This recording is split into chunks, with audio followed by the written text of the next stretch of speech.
Welcome, Chosen Undead, to another in-depth look at the newest releases for Dark Souls the board game. Here I have the two new core sets, the Tomb of the Giants on the left and the Painted World of Ariamis on the right. So, what does this mean for veterans and for newcomers? Well, these are new core sets in the sense that if you were to buy either of these boxes, they would have everything you would need to play the game. They each only have 3 characters though, and they are characters from the character expansion already released. So if you already have those expansions, you will see repeats of those characters in these 2 boxes. However, because this is a new core set, that means that rules have been updated, as well as some of the treasures you are familiar with, including the character-specific treasures. Now, if you don't want to get these boxes, but you do want the new rules that are in it, I've written down everything that's new and everything that's updated. So you can have a better understanding of what's in this box, what you can put into your old games, and what you can carry forward into this. Let's look through the box itself so you can get a better idea of what's actually in it, and then I will explain what's new and what's different. So let's look at the Painted World of Ariamis. I've already punched out everything and put them in their places in these boxes, but I'll need to find a new storage solution for them later. So here we have a rulebook. There is a PDF of the Tomb of Giants rulebook online, so if you would like to look that up and find the new rules for yourself, or just to confirm everything that I'm saying, you can do so. Here we have 4 new tiles. 1, 2, 3, 4. Double-sided. There's also a mini boss and main boss tile, as you would expect. And if you're familiar with the Painted World of Ariamis, yeah, it looks like a snowed out castle. Okay, standard stuff. Here we have a campaign dashboard. Now, these new box sets introduce something called a campaign system. That's how they refer to it. That's a terrible way to refer to it because it confuses me with the previous campaign system that was in the original core box set. Not that that campaign system was any good, but I'll refer to this as the new adventure mode that has been put in this box. So I'll refer to it from now on as adventure mode. To compare it to what was in the original box, we'll call that mode of play session mode, right? The idea is that you set up the board entirely, set up for a mini boss, a main boss, and then a mega boss, each of those being separate sessions, and then once you did all of that, the game was complete. Here, it's been slightly reworked so that you kind of do it all in one go, if you so choose, but at any point you can stop, pack it away, and then set it back up exactly where you left off. So this is for the adventure mode that is new to this box. We'll talk about how that all works much later. Then we have new monsters, snow rats, phalanx hollows, heavy knights, whatever the heck that bursty guy is, bone wheel skeletons, and of course, our favorite dragon half-breed, and the crows. As far as all these sculpts go, they're fine. They really chose easier things to model. They didn't really do anything cutting edge or out of the ordinary. And if you're familiar with the quality of the previous Dark Souls miniatures, it's more of the same. So it is what it is. Then we have a bunch of tokens, all the tokens that you're familiar with the previous game, and a few additions such as some new terrain pieces, some new conditions that are specific to this set. For example, the Painted World of Ariamis has an invisibility token because our main boss can turn invisible. It also has these poison cloud tokens that are unique to it, whereas the Tomb of Giants doesn't have those tokens. It has other tokens that are unique to it and the encounters that can be found specifically inside. So there are some differences between the two and not just the models presented. Then we have the new encounter cards. Levels 1, 2, 3, and then our mini boss encounter and our main boss encounter. I'll explain how all this works later. Let's just go through what's in here. We have our monster data cards, as we kind of expect them. Heavy Knight, and of course, Crossbreed Priscilla. This is all exactly the same as how you would expect it to be in the previous set. A new set of dice, which is pretty handy because now I have 3 sets of dice. Your dials for your mini boss, your main boss, and your campfire. You have event cards, again, new to adventure mode. And then you have your character cards and your treasure cards.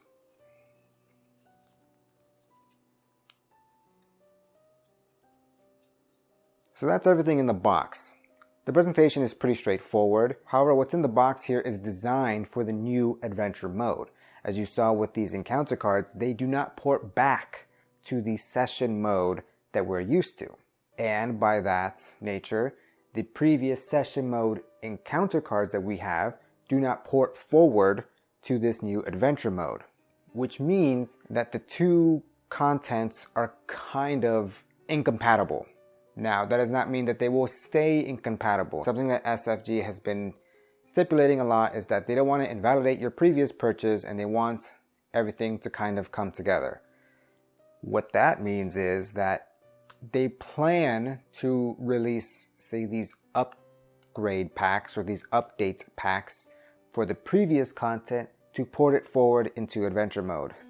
They plan to release something in Q1 of 2023 that will take everything in the core box and port it forward. Naturally, this next question to ask is, what about all the expansion content? They have said that there are plans for that as well, but of course that will come later. Whether or not that's a great solution remains to be seen. It does suck that the two are kind of incompatible. You could jiggery-pokery these encounters to go backward, and you could jiggery-pokery the encounters from the previous to go forward, but let's set that aside.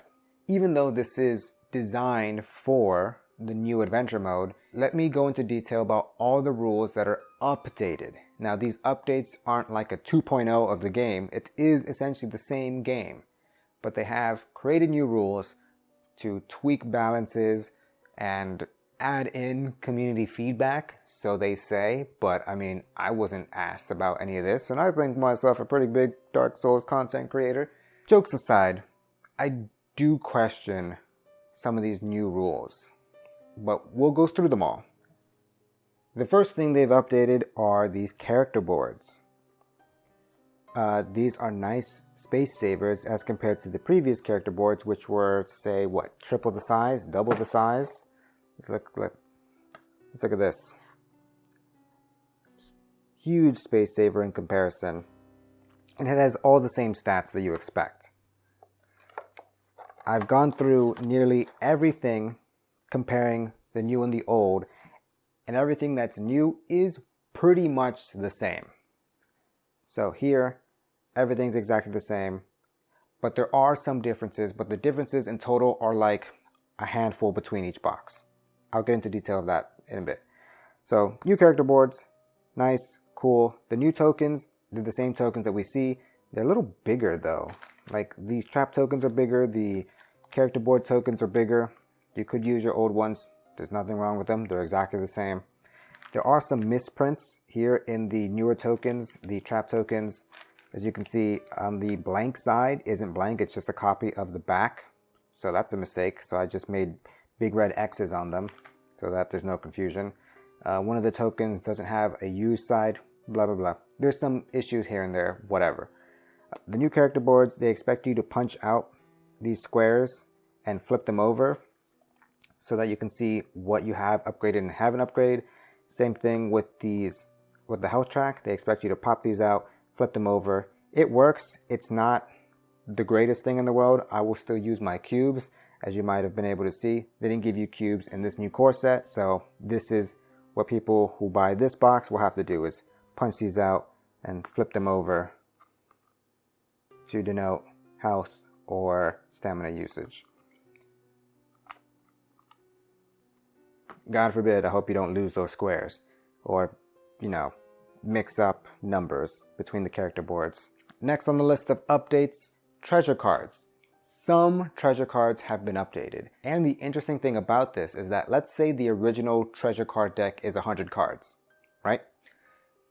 This is not including character-specific cards, not including boss cards, just the treasure deck that you slap on the table and say, okay, let's go. That deck of, say, 100 cards has been split between the two boxes. Aoyama's got 50 of them, and Tomb of the Giants got the other 50. Well, actually, it's more like they each got 50, and then they each got 10 that the designers decided these 10 cards must be in both decks. And this will include like Embers, Titanite Shards, some basic weapons that I guess they decided should be in both decks. I just think it's interesting. I don't know whether or not it's better or worse.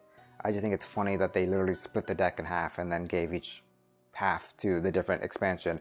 But each box also has 13 new cards that are unique to each box. So Painted World of Aoyama's gets 13 cards, Tomb of Giants gets 13 cards that we have not seen before and that are relevant for those expansions. Which is also interesting because if you wanted to, you could say combine the two decks, right? And then find those 13 cards and maybe mark their expansion badges with like a marker. And then you treat those 13 cards like how you treat the old expansion cards, because in the old expansions like Darkroot Basin, it gave you 15 treasure cards that were unique for that expansion, but of those 15 I believe there's an Ember and a Titanite Shard, so you could kind of treat it the same way for Painted World and Tomb of Giants, where you have the main deck of 100 and then you take out 13 and add in the 13 for the new expansions. I don't know. Just a weird thing, just an interesting thing to point out. There are some updated cards in these new boxes. But in total, it's like maybe 5 per box. And those updated cards are just slight rewording, just to make things a little bit more clear, just to make some of the new rules make more sense. And there is maybe 1 or 2 instances in both of these boxes where a single card got updated stats. Like let's say, for example, I think it's something along the lines of the Master's Attire, where it was a 0 block, 0 resistance, 2 dodge piece of armor, and now it's a 1 block, 0 resistance, 2 dodge piece of armor. I could be wrong, but it's something like that, where there were not many changes for the treasure cards from this sets to the old original sets. Just for reference. So if you're crazy enough that you need to have the newest updated cards, they are here. If you're like, maybe I don't need them, you are fine. You can live without it. So, as far as rules go, updated rules from this new rule set compared to the old, they go as follows. Your character will now die when you fill up your entire bar and then need to add another damage or stamina to your bar.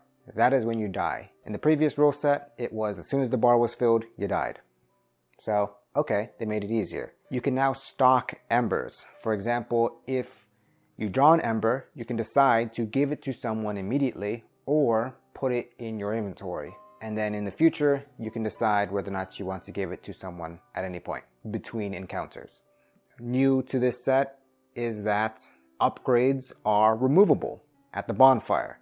Previously, only armor upgrades were removable. If you upgraded a piece of weaponry with, say, a Titanite Shard, it was locked to that weapon forever. Here, now you can remove it, but you have to go to the bonfire. Gravestones, barrels, and chests have new functionality. Now, gravestones, you have to interact with them. They've added an action mechanic to this game, where normally what you would do is attack, move, move, attack, whichever one. Now it's action, move, move, action. You can perform different actions of the game depending on what the encounters say, but you can also perform actions on some of these terrain pieces. The action you can perform on gravestones is, if you perform the action, you can look at the top card of the treasure, event, encounter deck, and decide to put it to the bottom. Okay. The new treasure token also has a lit and unlit side. So when the encounter starts, it's lit. If you use it, it becomes unlit. Okay. Barrels. They do not require any additional stamina to walk into them. If you walk into them, they break, but otherwise function the same, where they block movement for yourself and enemies until they are broken. And if you happen to leave them standing by the end of the encounter, for each barrel left standing, you can roll a black dice and get that many additional souls to your pool. So that's nice. Chests, now when you interact with them, they give you 1 treasure from the treasure deck into your inventory, as opposed to 2. That's a bit of a nerf. However, treasure chests will appear closed every time you repeat an encounter. So if you do an encounter, it has a treasure chest, you open it, you go forward, you die, or reset. If you do that encounter again, the treasure chest will reappear closed, so you can open it again.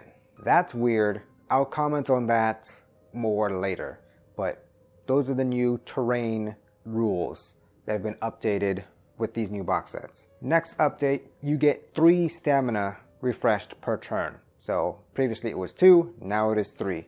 That's whatever, sure, cool. It makes you want to do heavier attacks, more movement. Okay, fine. They've also added, at the start of your turn, you recover your 3 stamina, and then before you actually get to do your move or action, every other player can move 1 node. So it's my turn, I recover, you want to move, you want to move, you want to move. Okay, good, you're all done, great. You move all 1 space. No additional running, no nothing else, just 1 space. Then I do my turn. I perform my action, I move, perform my action, whatever. Okay? So it allows everyone to move more during the game and position more. I don't necessarily like this because it's just a weird thing that will either get forgotten, or it's a weird thing that makes everything slower, because it's like, wait, don't do your turn yet. I gotta move and do this and do that, and it's kind of weird. I don't like it. I don't really get it. They said they made this rule so that there wasn't as much downtime for players, which I can understand, but I don't think this is the answer to that. Next on the list, conditions will apply even if the attack does 0 damage. So a lot of these previous rules give a lot of power to the players, but now conditions always applying on every attack can make some conditions very dangerous. They're all time bombs in their own way, where poison literally kills you quicker, meaning that you have to finish the scenario sooner, and bleed is literally a time bomb, where even though you took 0 damage, the next time you take 1, you take an additional 2. So it's very punishing. I kind of like that, I kind of don't. For reference, I've played the Painted World of Ariamis twice, and I'm halfway through playing through the Tomb of Giants with other players. And what I can say is that the Tomb of Giants is much harder than the Painted World of Ariamis, because the Tomb of Giants has a lot of bleed in it, whereas the Painted World has a lot of poison. And my god, if bleed is not so dangerous now because of this new rule. Next on the list, blocking / resisting and dodging have all been rolled into 1, where when you are attacked, instead of deciding whether you want to block or resist or dodge, you instead just gather your relevant dice for both values and then roll them together. So if I have a 2 black block and then a 2 dodge and I'm getting attacked, I now just get 2 black dice and 2 green dice. I roll them at the same time, and then I look. Did I roll enough dodge values to dodge the attack? Yes, I dodged. I took no damage. But if I didn't, then I subtract my block or resist from the attack and then take the difference. And then after all of that, whether or not I dodged or whether or not I blocked, I can decide if I want to move 1 space at the cost of 1 stamina. That's really weird. I don't like that because it doesn't make a lot of sense. It's not very emulative of the video game and takes choice away from the player, in the sense of it was a risk-reward type of idea where you chose to dodge or you didn't because you're a risky player. But now it makes it so that everyone kind of wants a little bit of dodge, but also to have a block or resistance value. And I don't know, I think the balance of the game is messed with in that sense. Taking away decisions from the player just makes it a bit too easy mode, because you just roll dice and don't have to think. So I don't really like that. I don't really like what they were trying to solve with that. I don't know what the plan was there. I guess maybe they thought, oh, everyone just likes blocking and no one really likes to dodge, or everyone who likes to dodge gets punished too hard, and so we'll give them a break. And it's like, what? That was the idea. That was the point. When you play the video game and you do a dodge build, you get good and you dodge. And if you don't, you get smacked in the face. That's how it is. But whatever. Last on the list here is the bonfire. So, the way the bonfire works is essentially the same. However, if you want to do anything at the bonfire, you have to sit at the bonfire. In the adventure mode, you have this dashboard, which replaces your fireplace tile, and you have essentially all your functions here for the bonfire. So that means if you want to do anything that you would normally do at the bonfire, you have to spend a spark, except for swapping equipment from your character and the inventory. That is free and can be done in between encounters. But if you want to spend souls to level up, buy items, upgrade or downgrade items, you must spend a spark, go back to the bonfire, and reset all the encounters. And in that same vein, buying from the shop is now slightly different. When you go back to the bonfire, you open the shop. And when you open the shop, you draw the top 4 cards and you place them on this dashboard, and that is your shop. That is the only 4 cards that you can buy at this time. Going to the bonfire only lets you look at 4 cards, and you can buy any of them for 1 soul each. So at the most, you're going to buy 4 cards. You cannot get any more than 4 cards. If you would like more than 4 cards, you must spend another spark to open the shop with another 4 cards. I really don't like this because it means that less of the treasure deck will be seen. In the previous iteration, you could go back to the bonfire tile, level up, and buy items. You only sat down if you wanted to reset encounters or return your character tokens. But now, that is not the case. But yeah, those are all the updated rules. You can take all of these rules and take them into the session game mode, no problem. Now here's what's new to the adventure mode. So, the adventure mode, of course, revolves around this new dashboard. It works as your bonfire tile, and it works as a tracker for your encounters. As you'll see here, you'll do 3 level 1 encounters and a level 2 encounter before doing the mini boss, and then 2 level 2s and 2 level 3s before doing the main boss. The dashboards between the Painted World and the Tomb of Giants are exactly the same. There's no variance there. There are spots for the inventory, treasure deck, the shop, and then the event cards, which I'll explain, and then a spot here on the left for your encounter cards. And you can see that there is this little tracker. You have a token that looks like this that you can move between the circles to show where you are in your adventure. And naturally, the encounter cards go beneath the dashboard, and all that's to the side. Okay, here's how it works. When you move onto a new space on the dashboard, you draw 2 encounter cards that match the level. So you're moving to the first node, it's 2 level 1 encounter cards. You then decide which level 1 encounter do you want to encounter. And if we look at the encounter cards, they have a lot of new information here. These are more thematic, or at least they try to be, to the area, and they have a sort of like fluff blurb, just saying whatever, no one cares. They have objectives, and these objectives can range from kill everything, get from point A to point B, pick up object A, place it onto point B, survive for X turns, kill specific monster, touch the button 3 times, etc. Stuff like that. And then we also have special rules. They also have keywords that are unique to the rulebook. So you're going to have both rulebooks on hand, or at least a list of all the keywords and what they do so that you don't forget.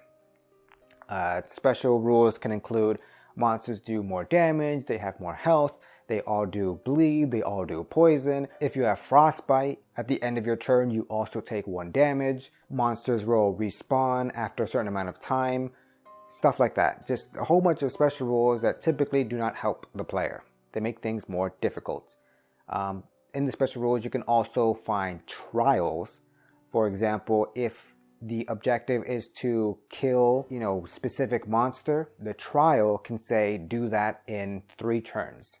And if you can accomplish the trial within its parameters, you will get an extra reward, which we'll see here on the left. Rewards can be, you get souls per the number of players plus a number. It can be find this specific item in the treasure deck and then add it to your inventory. It can be refreshing character tokens. So if you see that your encounter will refresh your heroic action, you're more inclined to use it during that encounter because you'll just get it back immediately. They will also offer shortcuts. So for example, let's say we are doing this dashboard here.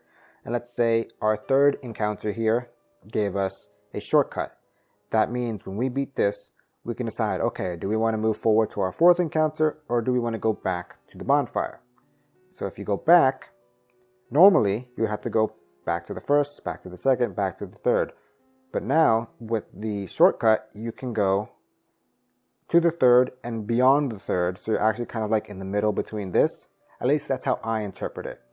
So you don't have to do the 1st, you don't have to do the 2nd, you don't have to do the 3rd because you've skipped those with your shortcut. You could choose to do the 1st, 2nd, and 3rd, but if you do, you're on the track and then can't go back and then take the shortcut. So it gives you options in that sense. The other information we'll see on these encounter cards is what you expect. This is what we're more familiar with. The enemy placements, the spawn nodes that everything goes onto, and it shows which enemies go on one, which enemies go on another tile. Some encounters are only just 1 tile, some are 3. So that's also new, where we find that an entire encounter can span multiple tiles. And the way that the game kind of works now is that you break down and rebuild each encounter as you play them, so that you don't have to have the entire dungeon built out in front of you from the beginning. You kind of build it as you go. So that's an interesting idea in sort of like on paper, but it's not very Dark Souls because it doesn't make a whole lot of sense. Let's say you start an encounter, okay, you set it up, let's say it's 1 tile, whatever. You finish it, okay, you push it off to the side, you tear down everything, you push everything back to its places on the table. And then you reset your dashboard and you have to do the same encounter again. When you do it the 2nd time, you don't have to find the same tile that you did it the 1st time. It could be a different tile. But then it's like, what is this? Procedurally generated dungeons? Like, this is not Dark Souls. This is Bloodborne's Chalice dungeons. This doesn't really make sense thematically within the Dark Souls universe.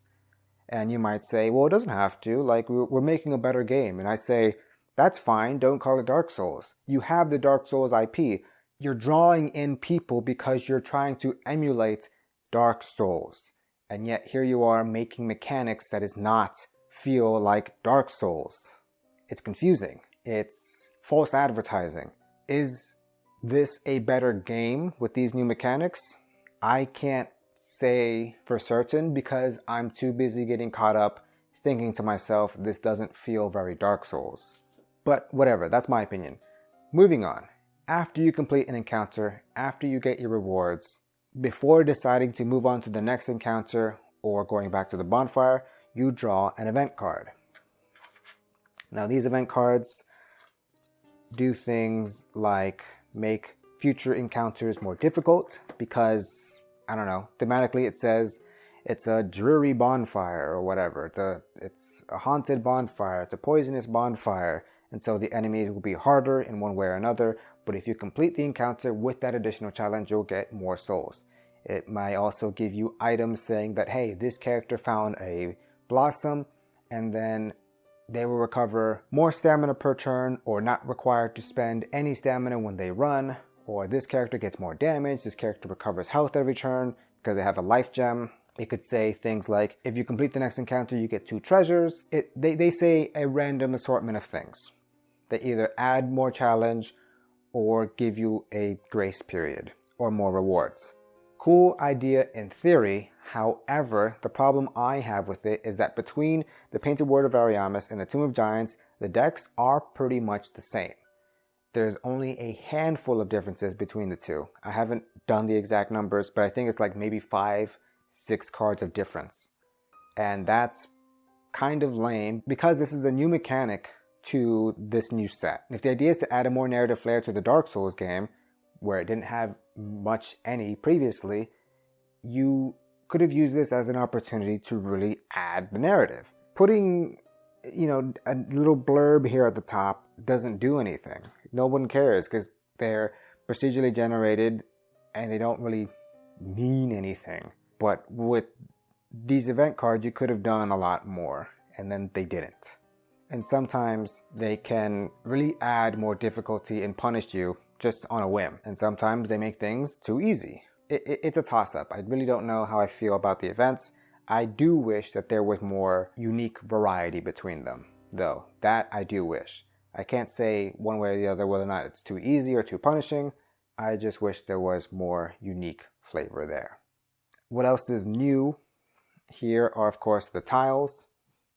They're new tiles, though I can't say whether or not the configurations are all that new, but of course the artwork is new, and they've updated the node images so that it has these star lines which point to which other nodes they're connected to, because I guess people couldn't do my advice and turn it sideways to see a 3x3 grid. Okay, sure, whatever, that's nice for people who want it. What's also new is that these have doorway nodes. So as we saw, that there are some encounters where there are multiple tiles. And so when the tiles connect, they have to connect through doorways. And the doorways point to the next tile. So if you want to move from one tile to the next, you have to be on the doorway node and move to the other doorway node, and that's how you move onto the tile. And at the beginning of each encounter, you set up all the tiles, so you'll have all the monsters laid out on the field, but the other monsters on the other tiles do not activate until someone walks into their tile. Once they do, that tile becomes active for the remainder of the encounter, and then the monsters act as normal. And if they need to chase someone into another tile, they will also use the doorway tile. And like I said, these tiles can be reconfigured in any which way you want. So for example here, this tile is just one tile and it says, hey, the north side will be where your characters enter. The way that I interpret that is that the north side doesn't have to be a doorway, as in the previous Dark Souls game, but you can orient this however which way you want and place your characters on whichever you deem to be the north side. However, when it comes to interconnecting tiles, they must be connected via doorways.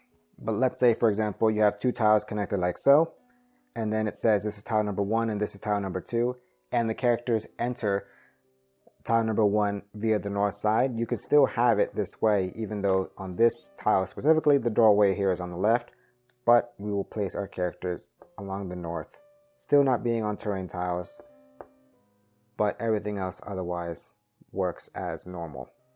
And the rules say you can use whatever tiles you want. Like I said, because it's sort of procedurally generated, it doesn't matter which tiles you use for whichever encounters, even when you repeat said encounters. So, it is what it is. After you beat the main boss, the adventure mode is over. Unless you want to do a mega boss, the designers have said, yeah, do that afterwards. Or instead of the main boss, put in your mega boss. Not the level 4 encounter that precedes the mega boss, just the mega boss. To which I throw my hands up and say, okay, so you really didn't think about it, did you? Okay, that's everything. That's everything I can think of. I've given you some of my thoughts kind of as I was explaining it.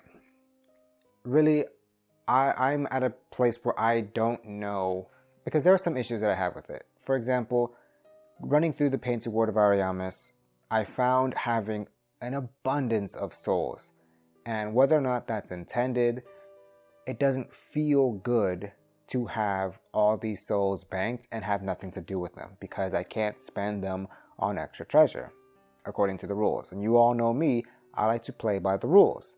But for the first time You know, I find myself looking at this rule set, looking at this new adventure mode, and I'm thinking to myself, maybe I will use home rules now. You know, I knew the home rules existed for the previous iteration of the game, and I knew people really liked them, and they did fix a lot of the issues that existed. And I recognize that the original game had issues. I recognize that. I understand that. But I also didn't think that it necessarily took too much away, because the original vision of the game, or rather the original impression that the game gave me, was that it emulated the video game pretty well, where you ran through the encounters until you got to the boss, and if you died, you had to repeat those same encounters, and you either got good and memorized them really well, or you died, or you ran through them if you used that rule set, I believe existed. I forget. Point is, it had a theme, and it leaned into that theme fairly well, or at least very strongly. I can't say whether or not it executed it very well, but it did lean into that theme. Now with this new rule set, it's not doing that. It's not leaning into the theme.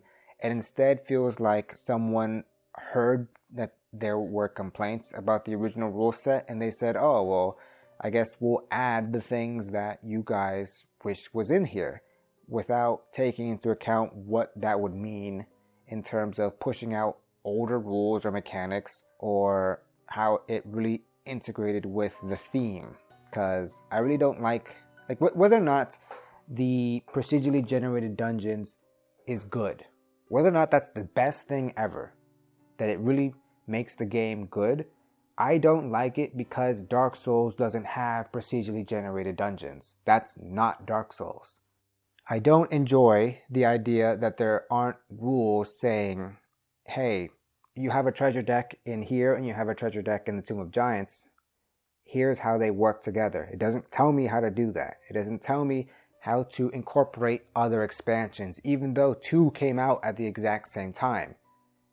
Now the designers have said, yeah, add them together, do whatever you want. It doesn't change the balance. Was because you don't go through the treasure deck very well, which means it messes up the balance, because in my mind, the deck that you decided to give to this box makes sense for what you will find in this box, right? The characters you'll find in here are more, say, spellcaster oriented, while the characters in the other one are more melee oriented. Therefore, if you combine the boxes, you'll find items that were meant for the other characters that will be harder for these characters to use and will require more souls, and the balance gets thrown out the window in that sense. Now, that's not the exact truth of what's in these boxes, but that's the impression that I get.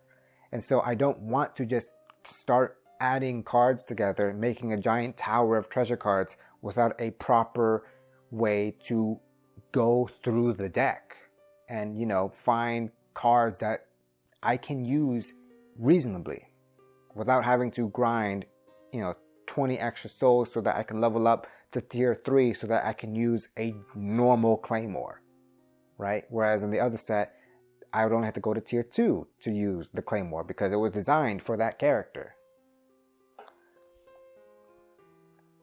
I think some of these rules were, I read the blog posts, I read the Q&A, I read as much as I could read about this new rule set, why they did the things they did, and I'm just confused by their answers. Oh, we wanted two-handed weapons to feel good, and so we made it so that you regen 3 stamina per turn. How is that the answer? I don't understand that. In doing all this research, I found what the community has said, and I agree with a lot what the community has said, maybe not as vehemently, but I can understand where they're coming from. And it's like they have figured out, or they have tested other solutions to these problems, and I think that they're better. And that's why I think I'll finally start to use home rules when it comes to this new adventure mode. It also sucks that they even made this adventure mode in the first place, because they could have just made another expansion as we understood the Dark Souls expansions to be, and then we just fixed that, as opposed to now creating a new mode that makes it incompatible with the old expansions, and now we have to wait for upgrade packs for those expansions. And they said, oh, we're going to make those upgrade packs free online. You can print them off and hooray. And to that, I think that sucks. Give me a pack Give me a pack of cards that I can put in my hands. This is a board game. You know, I don't like to print my own stuff. I don't like print and play. And they said, okay, we'll have a printing service available, but we're not going to create the cards ourselves and sell those packs. And I'm like, why? Why not? Because it's effort? Then don't make adventure mode. We didn't ask for this. We didn't ask for this. Just, you know, make a new expansion and then we can have our whole thing and then play with it how we want. But now you've changed the rules and added this, and now we have to wait because we don't really know what you intended. And how do the packs combine with each other? Like, can I swap monsters? Can I swap treasures? Can I swap bosses? I don't have a good idea. What about mimics? Everyone's talking about mimics. How do mimics work in the new rules? And they're like, we'll have those rules in Q1 2023. And everyone just throws up their hands like, okay, I guess. What about summons? What about invaders? And they're like, later. And what's funny also is that, you know, these new core sets makes it seem like, okay, they're still going to support Dark Souls, the board game. That's cool. That's interesting. There's a whole bunch of bosses yet to be touched in Dark Souls. You know, why not, right? And they said, we don't really plan on making any new bosses currently. And I'm like, so why did you do this? Because you wanted, instead of releasing 2 new expansions at, say, $40, $50, however much the old expansions cost, they released these new core sets that are like $100. And they said, okay, this is, boom, big. We wanted big money, big price. Just one more last hurrah for Dark Souls, and then we'll create this free content with the skeleton crew of 3 guys. It's like, why? Just why? All I have is why. The final word I will say, if you are brand new to Dark Souls, the board game, should you get either of these 2 boxes? And to that, I say, maybe. And it's a positive maybe, in the sense of, if you're brand new to the game, if this game interests you and you would like to play it, should I point you in this direction as opposed to the old core set? And the answer is whichever one you want. Literally whichever one you want. Because if you buy one of these boxes, it's sort of encapsulated and its internal balance is fine. If you buy the old set because you like what's in those sets, if you like, oh, I want to fight Ornstein and Smough, that's really cool. And I say, yeah, sure. There's no problem with that. If you want to have the Darkroot Basin, yeah, play with that. There's nothing wrong there. But if you want to have this new stuff, or if you really like the Painted Ward of Ariamis, if you really like the Tomb of Giants, or what's in there, okay, sure. There's nothing wrong with either or. I'm not going to dissuade a new player from picking one or the other, because the gameplay, the core gameplay, is essentially the same. And because you're coming in with fresh eyes, there's no bias, so to speak, of liking one over the other. You can enjoy either. However, if you are a veteran of the game and you're like, okay, should I get these new box sets? To that I say maybe negatively. Like, if you just want new Dark Souls content, sure. Because these are new encounters, new models, new monsters, and they do provide a new experience. The question is whether or not you will like that experience. Because I'm of the mindset that setting up and tearing down encounters per encounter kind of sucks. I understand the idea is to kind of like not have to do a lot of setup, but the time that you spend putting things together and tearing things apart adds so much time to the game. Because as the game owner, you, me, we are the game owners. We are the ones doing this. We are the ones keeping track of all the things. We are the ones who have to remember all the keywords. And there's a lot more here than there was in the previous iteration. And if you're okay with that, if you are big brain and you can remember all these things and set up things so quickly in such a way that it's not a problem for you, okay, yeah, sure. This is something you might want to look at. If that sounds like a pain in the ass, then probably not. You know, this game isn't complicated, but it does like to waste your time. And in trying to save your time, it wastes more of your time. Which makes me think that the designers really didn't know what they were doing here. Really didn't have a cohesive vision for what they wanted the game to be or how they wanted it to play and feel. And I'm not one to attack people's character, and I'm not attacking them. I just really want to sit down with them and say, why? Really? Did you think about it? I want to understand. Whatever. You can enjoy what you currently have and wait for the upgrade packs. And if you like to print and play, then by all means, print and play the new upgrade packs, because you won't need any of the components that are in this box. You can print and play, I imagine, I think that you could. You can print and play the new packs and then play with your old stuff and test out the adventure mode for yourself. And if you like that and you want more of that, then you can go back and get Tomb of the Giants or the Painted World and then wait for the upgrade pack for the other expansion stuff. But with Elden Ring now on the horizon for SFG, I don't know how far the support for Dark Souls, the board game, will go. Like I said, this will probably be the time that I start to use home rules for a board game. And that is a rarity. But that's all for now. Thank you guys so much for watching.